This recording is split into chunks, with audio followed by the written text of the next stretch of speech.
chest thumping ministers. So this is the rugged tablet. You know, I can drop it for you and nothing happens to it. And when it sets sail, The challenge is experienced on the first day. So I now threaten to launch the census. the census has been a cocktail of mishaps and failures. NBS Live at 9 took a center stage as watchdog to answer key questions. Were we prepared as a country for the census? Did we have all it takes? What went wrong? This is the census aftermath. We take you down memory lane, the census enumeration days. Ugandans complied and were confined to their homes. Reports later in the day indicated absolute failure of the exercise. In the headlines, mishaps in the census program. Why did the machines fail and enumerators not properly facilitated? Most of the enumerators are facing it rough. Very inconveniencing, being kept home.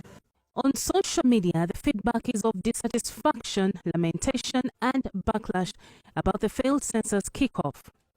To get some highlights of the X platform, May 10th encountered significant setbacks, delays, and failures, and here we ask, what went wrong? To answer this, we look at budget allocations. Uganda Bureau of Statistics was allocated 399 billion shillings for the census. $100 million to secure that infrastructure which was given to UBOS to do a census. For them to fail with that capacity and capability, and with the help of NIRA and EC and every other agency, it's a gross embarrassment.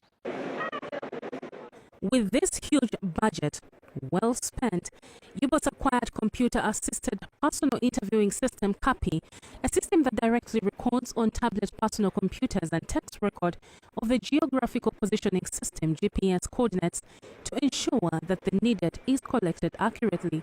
That the procurement of the census materials has been concluded, and the materials include the tablets, not these tablets that you buy from pharmaceuticals, but the devices, the electronic devices, the digital devices that we are going to use.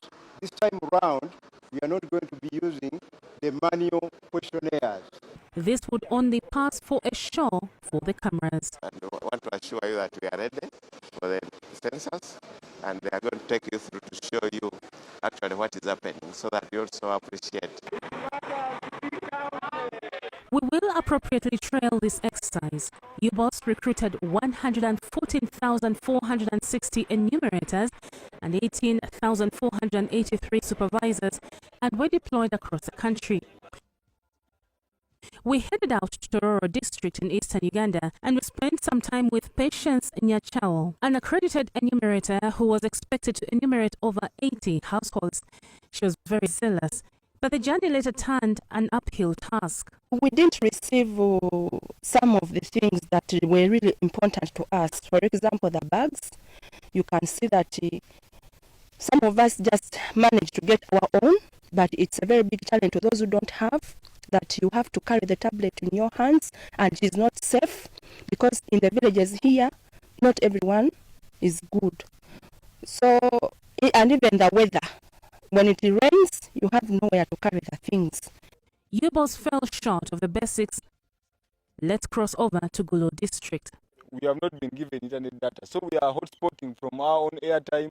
We have no lunch, we have no break. In every field, you go there. We have been for a training 1 full week.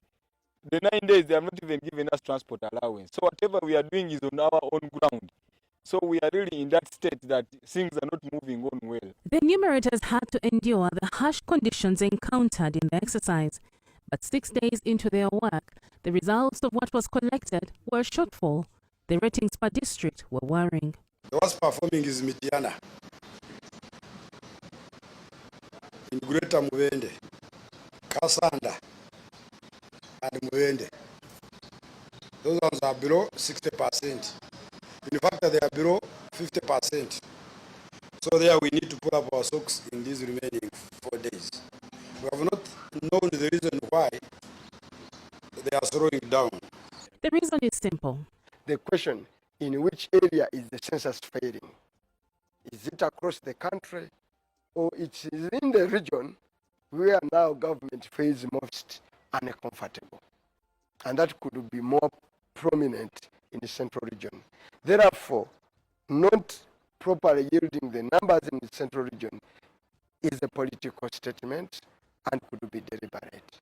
The data collected during the census provides invaluable insights into the demographic makeup of the country, including population size, distribution, age structure, literacy rates, housing conditions, and much more. This information forms the basis upon which evidence-based policies are made. As per the 2014 census, Kampala had a population of 1.5 million people, and the leaders at the city authority are hopeful for clear data to aid better planning. Amaanyi gampedde nze sookera ddala wano mu Kampala baabala b'enumerator bajja kuba nga kakaaga roughly nga kakaaga naye nga system gye balina okukozesa ya internet nga amannya olina ku uploadinga ku system wali applications abasinga obungi b'enumerator sibayise mu system eya UBOS eri ku net bw'obabuuza baayiseewa ne UBOS egamba KCC emanyi KCC terangangako wantu wonna nti emirimu gigi n'egy'abenumerator byabadde bya gundi leetayo oyinayo mukwano gwo oyinayo muganda wo byakukoonako wayi waliwo wano obufo. It matters to be counted, and failure by UBOS is a total letdown to many. Technically, I don't see UBOS having failed with the capacity they have to do this. They have a lot of infrastructure. And I know the doctors there, very smart fellows. So why are they failing? I think it is the politics is stupid. Many hurdles to cross in this census process. We won't derail much into the politics. We said divulge the long questionnaires that were set by UBOS. This was part of the listed problems to the process. A record 180 questions aimed at capturing how many people are in the country, location of the people, living standards and conditions of houses, household assets, social services, among others. Now, the other issue I raised with them was the issue of finding out Ugandans who have got shares in companies. Otherwise, the whole thing is very comprehensive. That's why I've spent almost like 2 hours here. But to Ugandan economist Waswa Balunywa, it will take a lot of convincing going by the questionnaire generated by UBOS. The planning of the census lacked involvement of different stakeholders. If I recall the question that I was asked, I felt that there are certain things that may not have been included which were important in the national planning. But I may be wrong, but from what they asked me as an individual, I felt it was not exhaustive, much as the question were so many. I think, let's see with the outcome as it comes, but I think there are some gaps in the data that was collected. It may not have been sufficient to support the planning authority in its future projections of what is taking place in the economy. UBOS had to extend the census deadline for the enumeration till the 25th of May 2024. They cited several shortfalls, including login difficulties, geography of some villages missing on the system owing to incomplete listing during mapping had to reach areas where enumeration was constrained. It is not a new and fresh assignment. It is a continuation of the assignment that was given to the local governments and to the UBOS staff who are now enumerators and supervisors to complete the job that was started. So, Mr. UBOS, you handle your thing properly, except where there has been a bit of challenge, and let's overcome it. Very embarrassing that we are failing to count 1, 2, 3 people, Ugandans, with all the technology now.